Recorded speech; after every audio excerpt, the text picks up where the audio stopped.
Hey guys, my name's Paul and I'm going to answer a question today that I get asked a lot. What is better, tracking or trailing?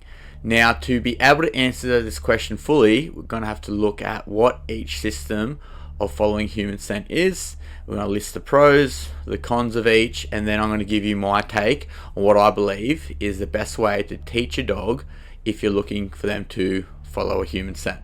So first we need to understand what each system is. Starting off with tracking, which I define as when your dog is following a particular person's ground disturbed scent.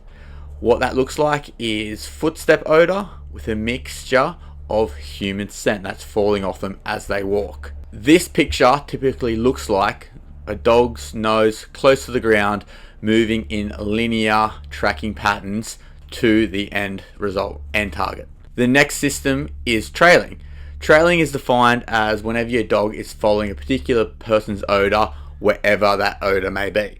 So wherever a productive source of odor is, that's where your dog is going to work towards, and using that system to find the person at the end of the track. Now, to figure out the pros and cons of each is what we're going to embark to do. So starting off with pros of tracking. For me, the best thing about tracking is a systematic approach when teaching a new dog how to follow odor to an end source. We're able to see if the dog is on the track and is accurate because, one, we've laid the track, and two, we can tell if the dog is on or off the track and react accordingly. So tracking strengths come from its straight to the point approach, from point A to point B, and we can see if the dog has varied far or stayed on the track. And then with that, we can tell if the dog is understanding the task given. Dogs who are trained in tracking lock onto the source odor and vary little from the actual laid track by the person we're trying to find. And in favorable weather conditions is the best way to find a person at the end of the track. So there's some of the pros of tracking, but with pros, we're going to look at also the weaknesses.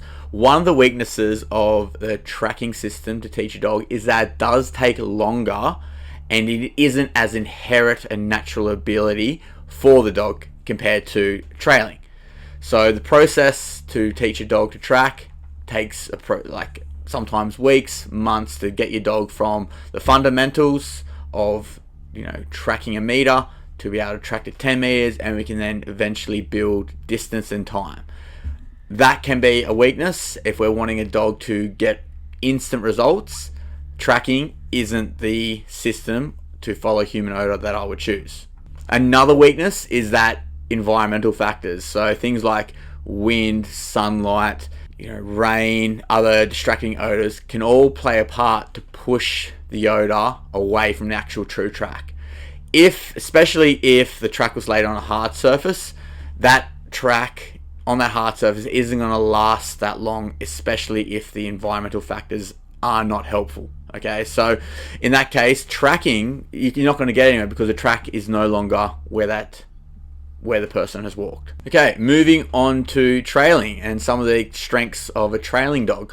So for me, trailing's main strength is that the ease of teaching. So you can get a dog who's never done any trailing work or tracking work, bring it to a bushland workshop, set the scenario up so it's going to have success, and by the end of that day you can have a dog that's doing cold starts. So the person's already off in the bush and the dog's able to find a basic cold start, 5-10 minutes age, 200 meters. That is quite often what I'm seeing with a lot of dogs who are coming to my track trail workshops. So that for itself is a great way to motivate both handler and dog to get some early wins on the board.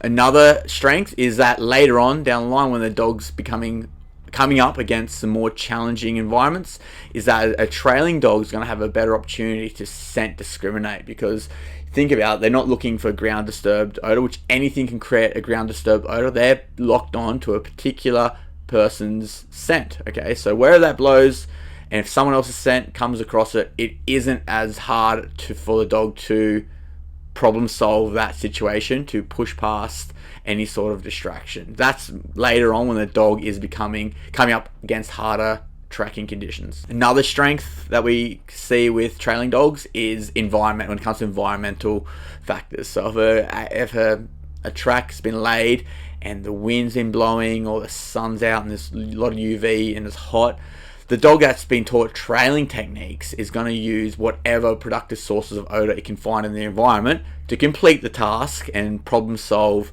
any of those gaps in the actual true track. So that for me is a very big strength for a trailing dog. Moving on to some of the weaknesses I find with the trailing system. Basically, a trailing dog can be taken by the wind. So if the wind's blowing so hard and it's just pushed the odor in every direction, swirling wind, it's not going to have a lot of luck to get to the end source, and it's going to be a hard problem for that dog to solve. So for me, that's when, depending on the weather, depending on the environment, it can be a bit of a negative. Whereas if it was taught to put its nose on the ground, especially if it's on grass, that odor might stick in that patch longer than just human odor that's in the environment. So the crushed ground can provide an actual anchor for the dog to keep them on the track. And the number one weakness that I've seen in my experience with trailing dogs is that initially they start off really strong. The dogs picks up, the game. They understand the person's in the bush. They've walked off. Let's go find them. I find there's a big leap required from basic, standard, couple corner tracks to finding someone who's walked off in an urban, environment, especially if there's road crossings,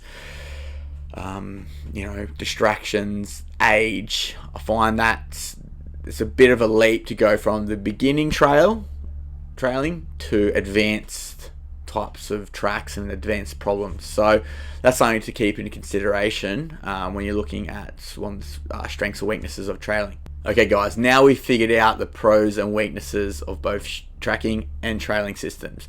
Now let's take a look into real world experiences. When I was a police dog handler for the New South Wales Police Force, I came out onto the street with my police dog Mammoth. Now Mammoth was taught in the tracking system. We put food in footsteps to teach the dog, hey, crushed ground equals reward, and then we extend it out to crushed ground. Following that scent will equal a big play at the end or a bite from the track layer.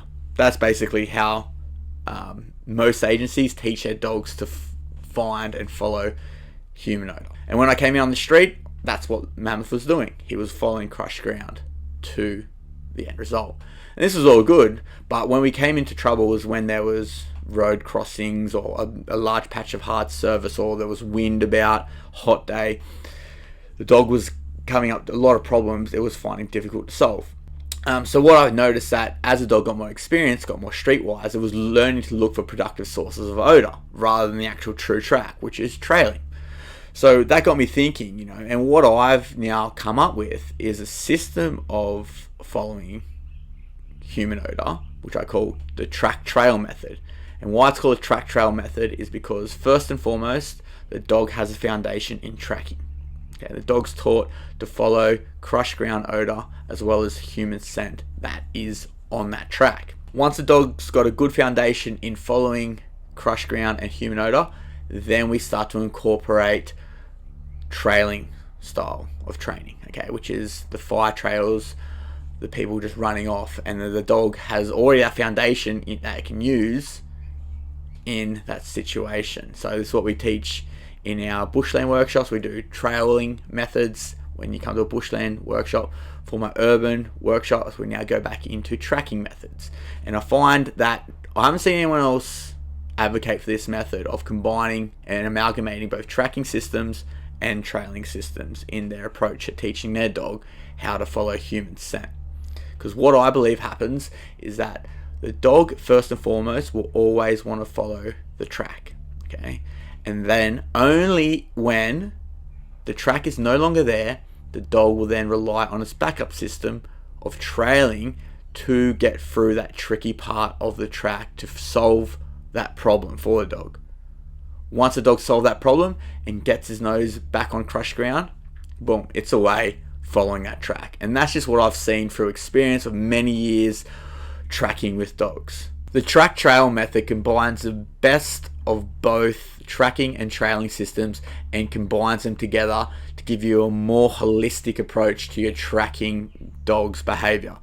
And I find this provides the most consistent results when both tracking in urban and bushland environment. Okay, so coming back to the original question, which system I think's best? Well, if I had to choose just one way to teach my dog to follow human odor, it will be to track, okay?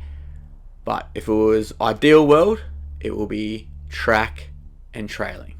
So that's my answer. Let me know what you think in the comments below. I'm always interested and up for a conversation and debate about different tracking methodologies and experiences. So hope you enjoyed this little bit of my 2 cents about tracking. And yeah, I will see you later.